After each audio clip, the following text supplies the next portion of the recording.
안녕하세요. 멘토입니다. 자, 이제 1번부터 풀어볼게요. 부동산 개발에 관한 설명으로 틀린 것을 골라보랍니다. 1번. 부동산 개발은 사회적 수요와 환경의 변화에 따른 수요가 있어야지만 공급이 있다는 얘기를 했어요. 주거용 부동산의 수요가 증가하면 주거용 부동산이 개발되겠죠. 고급주택의 수요가 증가하면 고급주택의 공급이 증가하는 거예요. 그 다음 환경의 변화에 따라 농촌 지역이었는데, 농지였는데, 그때 도시가 더 확장이 돼야 돼요. 그럼 신도시 개발을 하겠죠. 그래서 토지 최고 유한 이용을 위한 시장 적응 과정이라고 볼 수 있다. 5. 2번. 프로젝트 파이낸싱은 열심히 공부했던 겁니다. PF 방식이었죠. 사업 자체의 미래 수익성을 담보로 제공하고 자금을 빌리는 거였어요. 이게 부채금융이었죠. 그때 제일 중요한 건 사업자의 신용이나 부동산을 담보로 대출받는 게 아니었기 때문에 이 사업이 만약에 망하더라도 사업주에게 가서 소구할 수 없다는 얘기를 했습니다.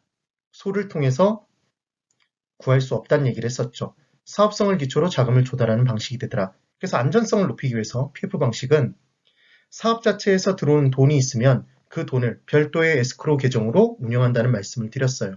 그리고 사업주가 누리는 수익은 사업주의 이익은 가장 마지막에 이익을 가져가는 거지. 사업 비용 등에 충당하고 대출금 갚고 먼저 가져가는 거 절대로 아니었습니다. 기억나시면 돼요. 그래서 2번, 5, 3번. 토지개발 신탁 방식이라고 나오면 신탁이란 단어가 들어있는지 꼭 기억하시라고 얘기를 했죠. 사업 수탁 방식하고 비교를 해두셔야 된다는 얘기를 했어요. 신탁 등기가 되면 형식상 소유권 이전 등기가 되죠. 수탁자에게로, 신탁회사에게로. 그래서 신탁회사가 토지 소유권을 이전받는다는 게 굉장히 중요한 포인트였어요.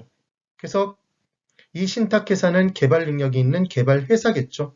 그래서 개발회사가 토지를 개발한 후 걔를 분양하거나 임대해서 그 수익을 중요한 건 수탁자, 신탁회사가 누리는 게 아니라 수익은 다 누구 거고 개발 이익은 토지 소유주의 것이 되는 거고 이 신탁회사, 수탁자, 개발업자는 다 똑같아요. 걔들은 뭐만 받는다? 약속된 수수료가 있겠죠. 약정된 수수료를 받는 것이다. 이렇게 되는 거죠. 그 수익을 신탁자에게 되돌려주는 것이다. 5네요. 4번. 환지개발 방식은 토지를 되돌려주는 거죠. 그래서 얘를 토지구획 정리 사업이라는 얘기를 하기도 해요. 사업 후 개발 토지 중 사업에 소요되는 비용과 공공용지를 제외한 토지, 채비지 보류지 등을 제외하고 남는 토지를 토지 소유자들에게 환지, 되돌려주는 거죠. 매각하는 거 아닙니다. 그래서 지금 4번이 틀렸네요. 그 다음 5번, 혼용 방식, 혼합 방식이라고도 합니다. 환지 방식과 매수 방식을 혼합한 방식으로 일부는 개발되는 토지의 일부는 환지 방식에 의하고 일부는 매수 방식에 의하는 거예요. 매수 방식에 의해서 전체를 다 개발하려면 초기 보상금 지출이 너무 크겠죠. 다 사야 되니까. 그래서 섞은 겁니다, 지금. 도시개발 사업, 산업단지 개발 사업 등에 사용된다. 5네요. 1번은 4번이 틀렸습니다. 2번. 민간의 부동산 개발 사업 방식에 관한 설명으로 틀린 것을 골라보래요. 1번. 자체 개발 사업이라고 얘기를 하면 처음 출발은 토지 소유주예요. 두 글자 뭐라고 하죠? 지주죠. 그래서 지주가 자체 개발 사업을 진행해요. 그러면 그 사업 자체가 만약에 위험도가 큰 부동산 개발 사업이라면 그 위험을 누가 혼자 감수해야 될까요? 토지 소유주 혼자 감수하는 거죠. 혼자 개발했으니까. 근데 지금 토지 소유주와 개발업자 간에 분산할 수 있는 장점이 있다고 그랬으니까 X가 됩니다. 2번 컨소시엄 구성 방식은 어떻게 생각하시면 되냐면 예전에 4대강 개발 사업을 진행한다고 얘기를 했을 때 대규모 공사잖아요. 대규모 개발 사업이에요. 그럼 한 개발회사가 들어와서 개발 사업을 진행하니까 너무 어려운 거예요. 기술력도 부족하고 자금력도 부족한 거죠. 그래서 SK 컨소시움, 대우건설 컨소시움 이렇게 컨소시움을 구성해서 여러 회사가 같이 들어옵니다. 그래서 출자회사 상호 간에 이해 조정이 당연히 필요하겠죠. 중요한 건 컨소시엄 구성 방식은 대규모 개발 사업을 진행할 때 사용되는 방식인 거죠. 그래야 나눠 먹을 게 있으니까.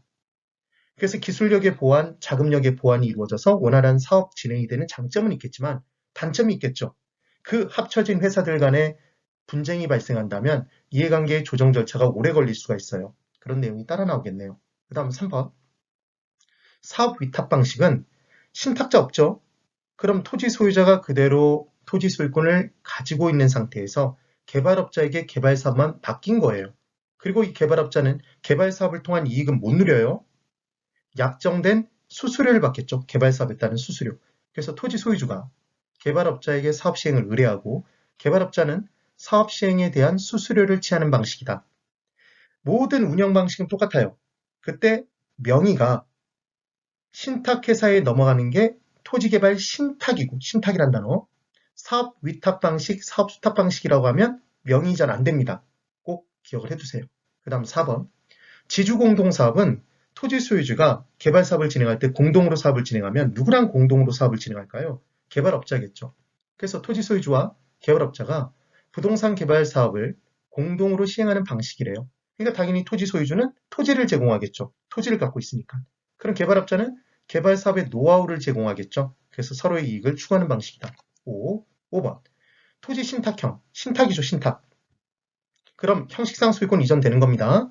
토지 소유자로부터 형식적인 소유권을 이전받은 신탁회사, 개발업자, 개발회사, 수탁자가 토지를 개발관리, 처분해서 그 수익을 수익자에게 되돌려주는 방식이 되더라.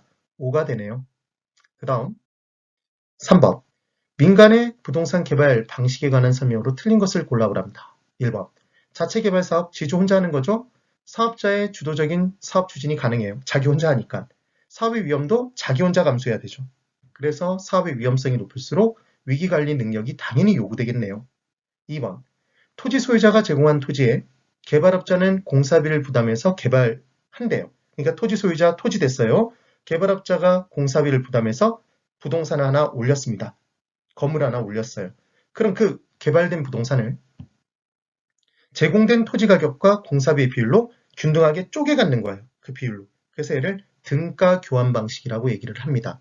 주의하실 건 개발업자는 그럼 개발 사업을 통한 이익을 현금으로 제공받는 건가요? 건물의 일부로? 개발된 부동산의 일부로? 현물로 제공받는 거지 현금이 아니다라는 것만 조금 주의해 주세요.